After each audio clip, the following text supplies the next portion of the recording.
আমরা আজকে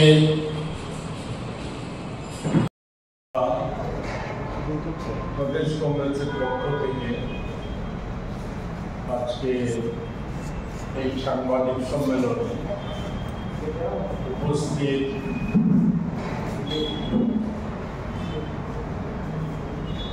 উপস্থিত সংবাদ মাধ্যমের প্রতিনিধিদের আমরা শুভেচ্ছা এবং অভিনন্দন জ্ঞাপন করছি। রাজ্যবাসীকেও আমরা আমাদের শুভেচ্ছা জ্ঞাপন করছি। আমাদের এই সম্মেলনে আমাদের মধ্যে আছেন আমাদের প্রদেশের কিষাণ কংগ্রেসের চেয়ারম্যান প্রাক্তন বিধায়ক শ্রী অশোক বৈদ্য, আমাদের ওবিসি যে কংগ্রেসের সংগঠক তার চেয়ারম্যান মনোরঞ্জন দেবনাথ আছেন, আমাদের প্রদেশ কংগ্রেসের আইটি সেলের চেয়ারম্যান সত্যজিৎ কবি। আমরা আজকে একটি গুরুত্বপূর্ণ দেশবাসীর কাছে স্পর্শকাতর একটি বিষয় নিয়ে প্রধানত আপনাদের মাধ্যমে রাজ্যবাসী, শাসক দল সহ সকলেরই দৃষ্টি আকর্ষণ করার চেষ্টা করি। আমরা এটা বলতে গিয়ে যেটা বলতে চাই যে বরাবরই আমরা দেখিয়ে এসেছি, শুধু বলা না, 14 সালের পর থেকে মোদীজি ক্ষমতাসীন হওয়ার পর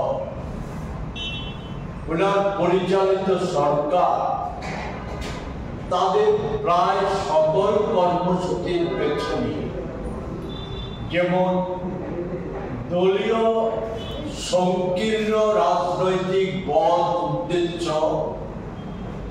এটা দেখতে পাচ্ছি, এটা আছে, এর সাথে আছে জালিয়াতি, প্রতারণা, এটা সব ক্ষেত্রে বিদ্যমান। এই বিষয়টা নিয়ে সবিস্তারে আমি আজকে যাচ্ছি না, খুব সংক্ষিপ্ত ভাবে আমরা একটা প্রেস নোটও আপনাদের কাছে দিচ্ছি। একে ভিত্তি করে আমি শুধু কয়েকটি কথা যে বলতে চাই।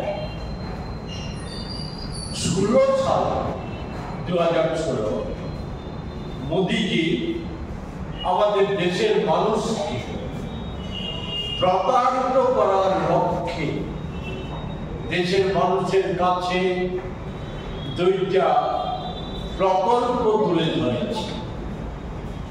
একটা হচ্ছে, অন্যতম হচ্ছে, একটা হচ্ছে নোটবন্দি, এবং সে সময় যে রাত্রিতে নোটবন্দির ঘোষণা করা হয়, মোদীজির ভাষণের প্রধান যে বিষয়টা ছিল, সে 2-3টি বিষয় আমি শুধু উল্লেখ করব।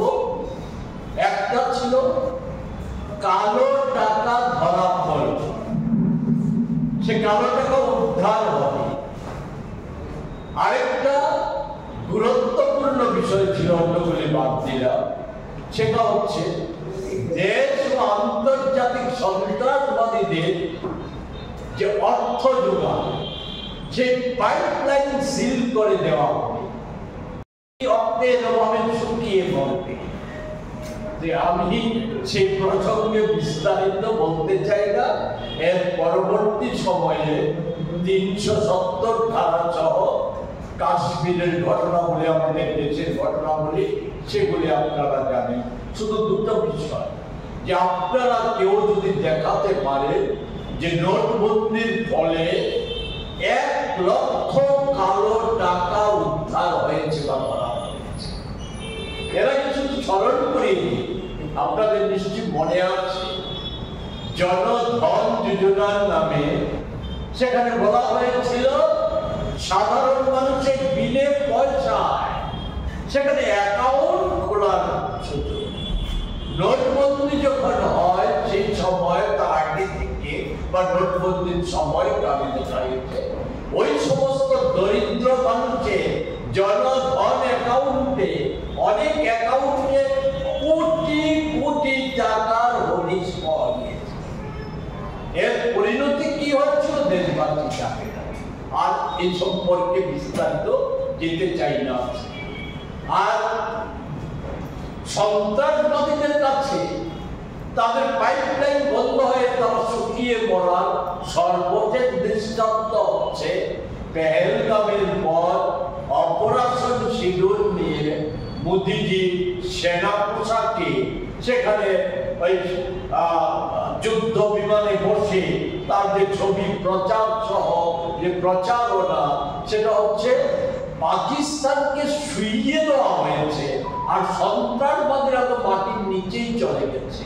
সম্প্রতি যে দিল্লিতে বিস্ফোরণ বা পার্শ্ববর্তী অনেকগুলি রাজ্যতে বিস্ফোরক উদ্ধার জৈশি মোহাম্মদ সেটা এত মানে দুর্ভেদ্য নিরাপত্তা বিস্তৃত রাজধানী শহর দিল্লিতে সেখানে নৃত্য করে গেল আমাদের শক্তিশালী বিশ্বগুরু প্রধানমন্ত্রী, আমাদের স্বরাষ্ট্রমন্ত্রী।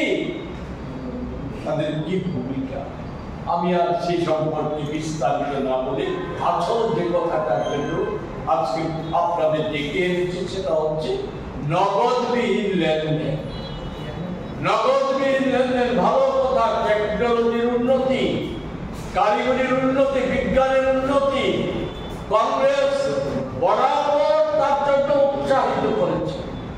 এদেশে টেকনোলজির উন্নতি যার হাত ধরে বলা যায় যজ্ঞ শুরু হয়েছিল সে হচ্ছে আমাদের দেশের সেই সময়কার সবচাইতে তরুণ প্রধানমন্ত্রী রাজীব গান্ধীজি।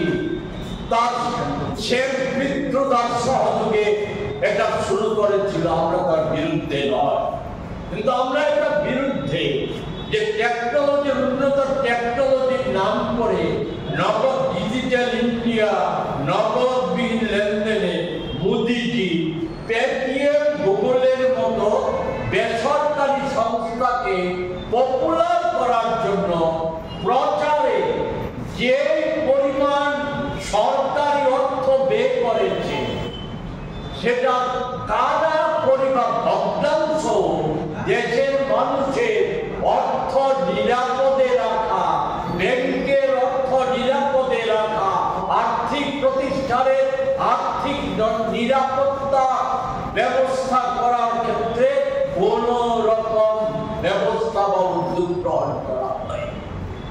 শ্রীমতী ইন্দিরা গান্ধী ব্যাংক জাতীয়করণ করে এই দেশের কোটি কোটি মানুষের শ্রমের বিনিময়ে অর্জিত অর্থের সুরক্ষা নিশ্চয়তা দিয়েছিল। মোদিজি আসার আগে আমি আপনাদের মাধ্যমে আমি জানতে চাই, আপনাদের কাছ থেকেও জানতে চাই, ব্যাংক জালিয়াতি বা সাইবার জালিয়াতি, এই জালিয়াতি কটা ঘটনার কথা মানুষ জানতো, কয়টা ঘটনা তোমাদের মধ্যে ব্যাংক ডাকাতি হয়েছে। কিন্তু এখন তো সেইভাবে ডাকাতি তো প্রতিদিন হচ্ছে।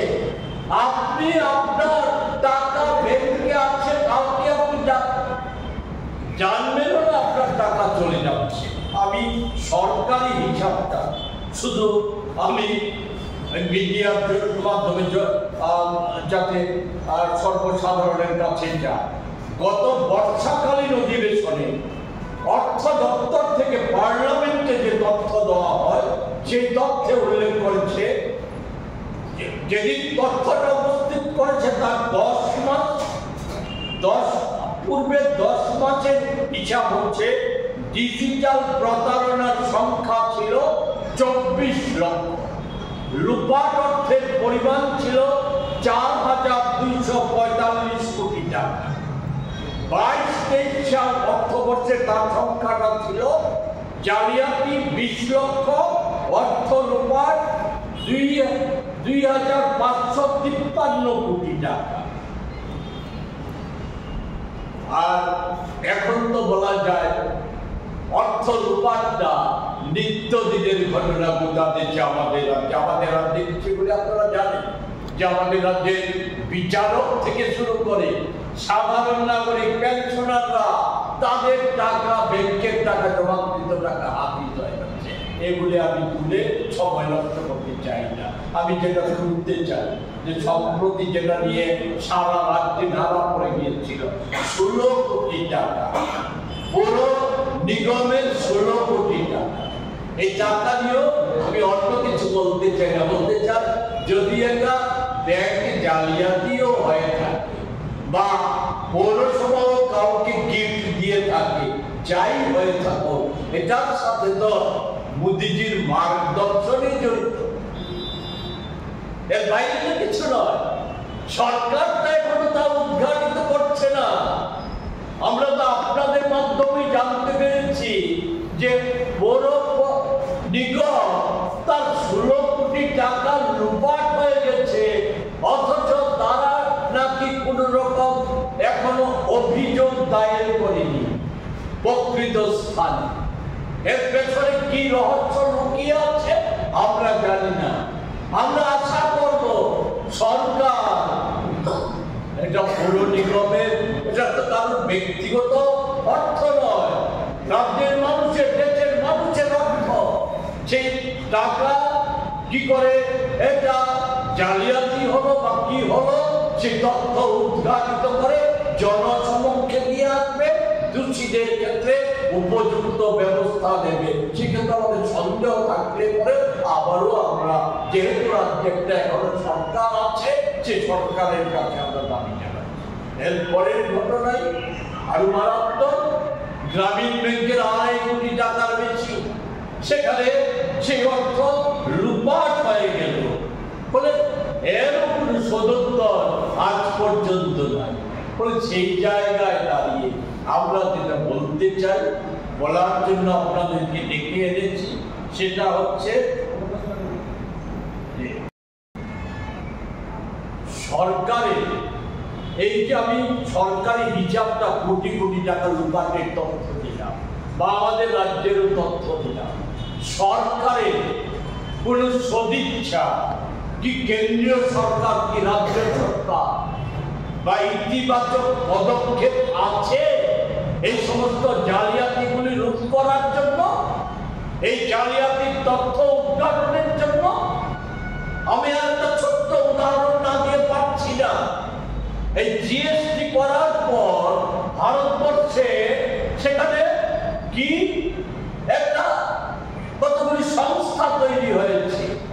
সেই সংস্থা কি ক্যাশ ক্রেডিট মানে এক কথা হচ্ছে জালিয়াত সংস্থা। আমি সম্পূর্ণ নামটা মনে করতে পারছি না। জালিয়াত সংস্থা কতগুলি তৈরি হয়েছে। সেই জালিয়াত সংস্থাগুলি 2 বছরের হিসাব, যারা জিএসটি নিয়ন্ত্রণ করে সেই নিয়ন্ত্রণকারী সংস্থা 2 বছরের হিসাব, সেই জালিয়াতি সংস্থাগুলি 3,06,00,000 কোটি টাকা জিএসটির টাকা লুপাট করে নিয়েছে। কার টাকা? জিএসটির অর্থ তো মনে হচ্ছে কোটি কোটি ভারতবাসীর অর্থ। তো এগুলির ক্ষেত্রে সরকারের কোন রকম রোধ করার কোন রকম ইতিবাচক ভূমিকা আমরা লক্ষ্য করছি না। কারণ গর্বই বা কি করে, ভূমিকা থাকবেই বা কি করে? সরকারটা তো জালিয়াতদের স্বার্থ রক্ষা আর দেশের 1% বড় জোর 1% মানুষের স্বার্থ রক্ষার জন্য কি কেন্দ্রীয় মোদী সরকার কি রাজ্য সরকার কাজ করছে, তাদের যাতে অর্থনৈতিক বুনিয়াদ সে যে কোনো ভাবেই হোক, জালিয়াতি করেই হোক, নেশা বাণিজ্য করেই হোক, পাচার বাণিজ্য করেই হোক, সরকারি অর্থ লুট করেই হোক, তাদের যাতে অর্থনৈতিক বুনিয়াদ শক্তিশালী হয়, বিজেপি দলটা আর্থিকভাবে আরো যাতে সমৃদ্ধশালী হয়, তাদের একাংশের নেতা নেত্রীরা তারা যাতে আর্থিকভাবে সমৃদ্ধশালী হয়, এটাই হচ্ছে তাদের কর্মসূচি। আর জালিয়াতির মাধ্যমে ক্ষমতা দখল করা, ক্ষমতায় টিকে থাকা, এসব তো আজ আপনারা প্রত্যক্ষ করছেনই। সর্বশেষ বিহার নির্বাচনের মধ্য দিয়ে তা আবারও দেশবাসী প্রত্যক্ষ করেছে। এই সমস্ত বিষয়ে আজ আমি কোনো উল্লেখ করতে চাইছি না, শুধু আবেদন করতে চাইছি দেশের মানুষ রক্ত ঘাম ঝরিয়ে যে অর্থ উপার্জন করছে, সেই অর্থ আজকে এটা আমার কি আপনার, কংগ্রেস কমিউনিস্টের না বিজেপির অর্থ? সেই বিজেপির কোন সমর্থক কর্মীর অর্থ সেই, সেটা বড় প্রশ্ন। সেই অর্থ যদি সুরক্ষা করতে হয়, এই জালিয়াত সরকার কি কেন্দ্রে রাজ্যের এই জালিয়াত সরকারকে ক্ষমতা থেকে তাদেরকে তাড়ানো ব্যতীত মানুষের যে অর্থ সম্পদ জীবন এই কিছুই আর সুরক্ষা করা যাবে না। একে রক্ষিত করতে গেলে পরে বিকল্প কোনো পথ খোলা নেই। তাই এই রক্ষার জন্য আজকে রাজ্যবাসীকেও ঐক্যবদ্ধ হয়ে এই সরকার পরিবর্তনের লড়াইয়ে সামিল হওয়ার আবেদন জানিয়ে আমি আজকের মতো আমার কথা বলা শেষ করছি। যদি কোনো কিছু যুক্ত করার থাকে আমার সাথে যারা আছে